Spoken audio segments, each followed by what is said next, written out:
Hey everyone, today I'm taking you behind the scenes of a massive project that I did with Davey Fogarty. He decided to take on the challenge of making $20 million in the month of November, and I was tasked to make this vlog for him for his YouTube as well as for Instagram. This is one of the most fun projects that I was a part of. So I decided to take you behind the scenes and show you how I actually did it. During the process, I actually vlogged it myself as well, talking about my experiences, which I thought would be beneficial for later. And I'm going to include those clips in between this video. This wasn't just about capturing his daily life. It was also about storytelling under pressure. Scene 1, the beginning.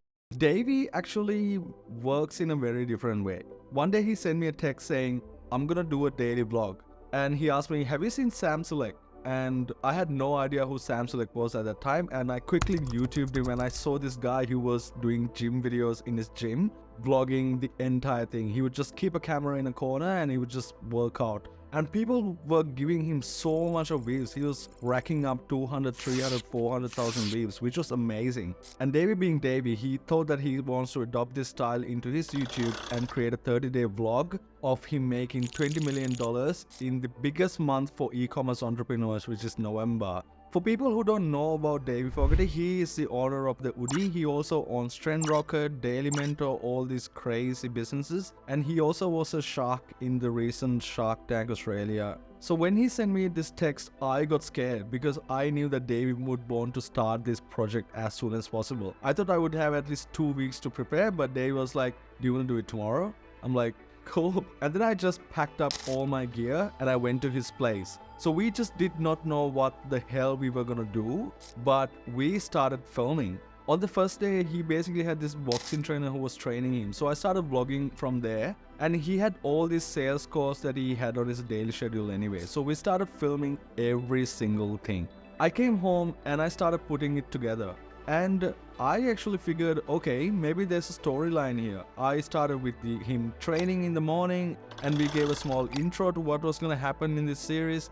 And then we just went on doing the normal routine. On the first day, we did not have a plan, but the end of the first day, we figured, okay, we will have to show a progress throughout this series to show that we are tracking onto something. And this is when we came up with the $20 million revenue target. And also David thought it would be a great opportunity to get more followers on his YouTube as well as on his Instagram. This is when we started showing a tracker for the follower growth as well. He also wanted to show the progress of his new business, which is Daily Mentor, because he thought this blog is going to bring a lot of leads for him, generate a lot of leads for him. So we started showing the progress for that as well. So we had the first day filmed, and the next day we had a better plan. We understood how to do the intro, we understood how to do the tracker, and then we started from the zero. So what I actually did was I took raw files from the second day and then I merged it with first day and I created the first day vlog. I got David to talk about the progress, what we are going to track throughout this series, and then I got him to introduce the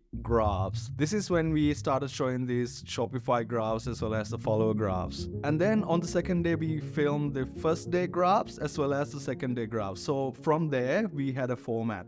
So the storyline was intro, substance, talk about how we are tracking with making $20 million in sales. This is how we adapted to the challenge on the second day. So we started doing the first day, second day, we started posting them. They tracked really well. People actually started coming to the comment section and started giving love to Davey. They were really happy that he was doing something like this. For the first time, a business content creator was creating a vlog. Somebody who was doing this successfully at this time was Stephen Barley, but it wasn't really daily vlog. He was just vlogging his day-to-day life, and it was pretty frequent, but it wasn't daily. So this was for the first time a business YouTube creator was creating a daily vlog. It went really well. We were actually really enjoying ourselves, and we thought, okay, people are gonna gather up and we are gonna blow up with this series. But when it came to the third, fourth day, we actually saw a decline in views, and we thought, okay, we are actually starting to hit a roadblock.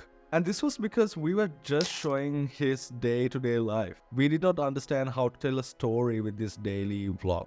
So then what David said was we actually should come up with an intro where we tease what's going to happen in this episode. We should put that in the first 30 seconds of the episode so that people would be enticed to watch the rest of the video. This was genius. And what I did was, in every vlog, I would just cut small bits and pieces of the entire vlog and I would just put that in the intro. And this actually worked really well. This actually held the retention throughout videos, and therefore YouTube started recommending these videos for other people.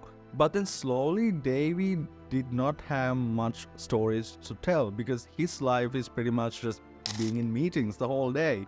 And initially, the first 3-4 episodes, we discovered what his daily life is about, where he lives, what his day-to-day life is like, where he gets his coffee, what kind of meetings that he does. But then we realized we will have to tell more stories eventually. People are gonna lose interest of seeing the same thing over and over again. This is when Davey came up with the idea to go to Gold Coast, Sydney, and meet all his Shark Tank investments, meet Sabri Subi, who was another shark on Shark Tank Australia, and have a chat with him, as well as meet Simon Beard, who's the owner of the Culture Kings, who exited for $600 million recently. So that's what we did. We just flew to Gold Coast and then we met all of these people, which created so many stories for me to tell. And the best thing was we were thinking too hard on the thumbnails to create for these episodes. People just needed to see the most enticing part of this episode and then see it as a thumbnail and they would just click on it. This was going back to the basic principles of YouTube. I pretty much understood by looking at Sam Sulek's videos that he pretty much would have a screenshot from his videos as the thumbnail, nothing else, and then people would just click on it. And he was sequentially making videos of his bodybuilding routine, and that's what we needed to do as well, to create a routinal video series of Davy's life. And this did not require to have all these crazy beautiful thumbnails. It only needed to have the most enticing frame of the video as the thumbnail and people would just click on it, and that worked. This is when we started to gain traction again. Not only that, Davey actually decided to mix in his personal journeys as well into this series. He actually bought his parents a house. It was a very heartfelt moment for me as well, and it was a crazy experience vlogging all of these and putting them into storylines, and I loved it. As soon as we went to see Sabri Subi, this is when we started seeing traction on YouTube. We saw so many people gathering up behind the series because they saw the polarities between each episode. Right after Davey bought his parents his house, we went to Melbourne to see Sabri Subi, and then people started recognizing, oh shit, this is not just about him sitting down and doing meetings in his farmhouse, which we had an audience for because people just wanted to learn from him, but there were people who also wanted to get entertained by this series because, you know, it's YouTube. And the video that we did with Sabri Subi just took off. It became the #1 video on Davy's channel, and then from there onwards, each and every video that we posted became #1, which was an amazing experience. As the series progressed, not only Davy's YouTube, I actually went through a personal growth as well. This entire series required me to be highly organized because I had to film in the morning, edit whatever that I filmed in the evening. This was not an easy task. I would start my day at around 5:30 in the morning sometimes, or even 4:30 in the morning. Sometimes I would have to go meet Davy at 5 o'clock in the morning. So that would mean I had to wake up at least by 3:30, 4 o'clock. And I would finish work at around 10:30, 11 p.m. at night. And then I'd have to wake up early in the morning again. But I was not tired. I was just really passionate about what I was doing. I was really passionate about being able to tell this story, and that just really drove me. I wasn't even thinking about how tired I was. Actually, I wasn't tired at all. It was really, really fun for me. It just didn't feel like work for me. And I think this is where it's really important to understand what you actually want to do with life. If I didn't genuinely love filmmaking, I would have hated this entire experience, because Dave is not an easy person that you can work with. He has severe ADHD and he changes his mind so many times. But as his filmmaker, I needed to keep up with his ideas as well as be highly organized, keep up with the process as well. I actually learned the cost of not pushing through the unparalleled growth that it brings. Alright, so I've talked about the overview of how we did this series. Now I'm gonna jump into the practical part of it. If you were to do a series like this is how I would start. First of all, preparation is the key. Do not start doing a vlog in 2 days. Davey has resources and he has ideas, and I had the experience to make this happen within 2 days, but you might not have those resources. So if you want to do a series like this, make sure that you prepare, make sure that you have a goal. What do you want to achieve with this series? Are you taking the audience through a certain journey, like you are trying to achieve something, or are you just gonna vlog your day-to-day life? If you're just gonna film your day-to-day life, that's all good. Make sure that you keep it as easy as possible, because chances are when it comes to like the 10th, 11th, 12th episodes, you're gonna burn out. You're gonna get really tired. And it's okay to take a break. You can tell your audience that you want to take a break next day, and you can take a break. But when you come back to it, you might actually start feeling it. So make sure that you understand the purpose behind you vlogging. Usually it's easier if you have some sort of a target to meet. Like for example, in David's case, he wanted to achieve $20 million within 30 days, and we had to track this target on a day-to-day basis. At the end of the series, he actually achieved more than $20 million. He actually achieved $35 million, which was crazy to see. So you would also have to make sure that this is a realistic target. If you are not going to achieve the target, if you're going to come short, that's fine. Audience will understand. But if it's a target like I'm gonna make $1 billion in a month, chances are you might not do it unless you are Elon Musk or somebody like that. If you're Elon Musk, hey, like, thanks for watching, but I didn't know that you're a viewer, but hey, I'm a fan. Anyway, you should actually have some sort of a target that can be achieved so that the audience can follow through. Something that they think that you can't achieve and they would fall off, and you might lose interest as well in the middle of it. And most importantly, make sure that you follow a certain storyline in every single episode. You would need to have a hook for sure. You would need to tell what you're going to do on that day. If you're not going to do that, you might actually show what happens throughout the day because you would already have the footage. Or if you're not going to do that either, for example, if you're going to live stream, then make sure you're just going to tell the audience what are you going to do on that day. And then they have something to look forward to. You can also use cliffhangers to get them to come watch the next episode as well. This is something that we did with David's series as well. At the end of each episode, David would actually announce what he's going to do on the next day. We actually started doing this after like 6-7 episodes, but we actually saw the benefit of doing that because there were people who were commenting saying they can't wait for the next episode. For example, when we went to see Simon Beard, the episode before, David said, oh, we're gonna go see Simon Beard the next day, and then people were so stoked about it and they were just looking forward to it. You have to remember that YouTube is not just about videos. It's not just about raw filming. You need to show that you're going through some sort of a transformation, or there are stakes that you need to achieve, or there's some kind of a challenge. Sam Sulek's case, he's not actually achieving anything. He's just going to the gym. But that's not true. He's actually achieving something. He's trying to bulk, or he's trying to cut, and he is showing you the process of doing that. That's why you want to go back and watch his video. That's why you want to go work out with him as well. So make sure that you have some sort of a target, that's some sort of a storyline that you want to follow in this series. Alright, now I'm going to show you my working timeline for Simon's video. Alright, so I actually edit on Final Cut Pro, and this is my timeline. So this is what I told you about putting all the enticing parts early in the beginning of the story. And for people who don't know who Simon Beard is, it was important for me to introduce who Simon is. So I'll just show you the intro. In today's vlog, You can actually see that I started with this clip, which I thought was the most enticing part of this video, Davey falling off this flyboard. But just before he falls off, I cut it just so I can evoke the curiosity of the viewer.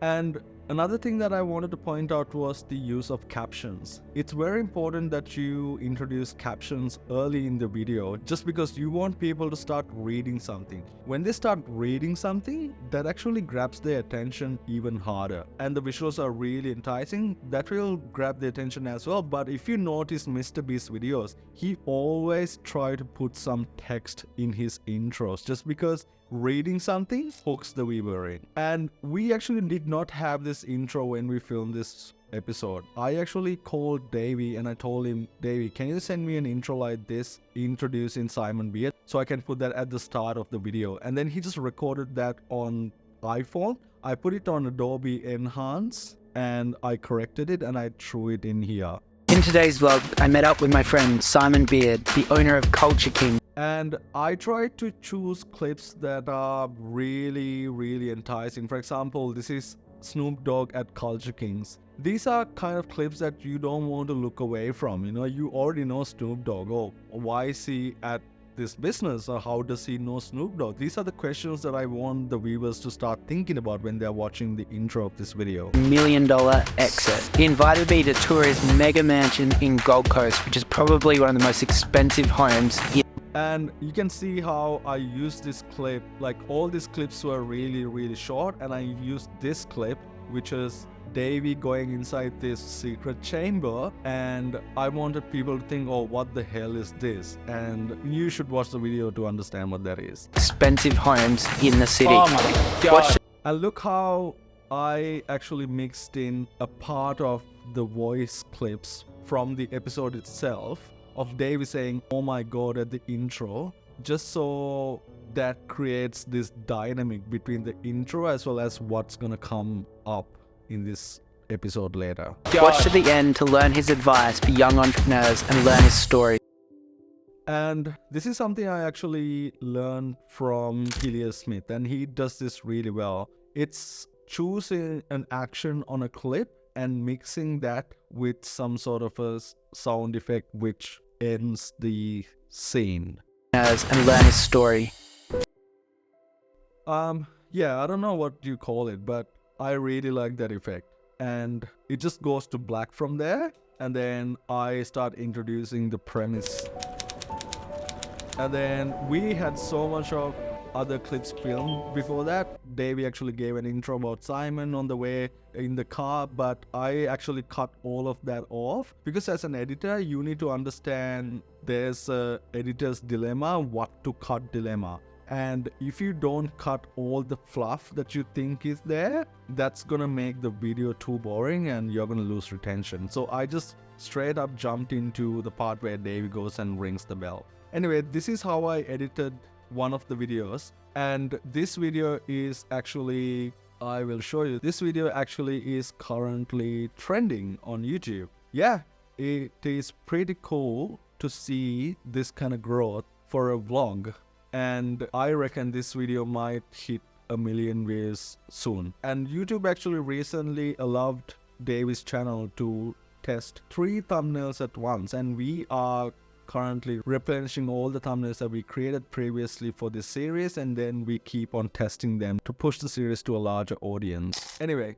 in conclusion, this series was not just a vlog series. It was a testament to storytelling's power in the digital world. For more insights into the world of content creation, storytelling, and handling these kind of awesome projects, hit the subscribe button, and I'll see you on the next one. See you, homie.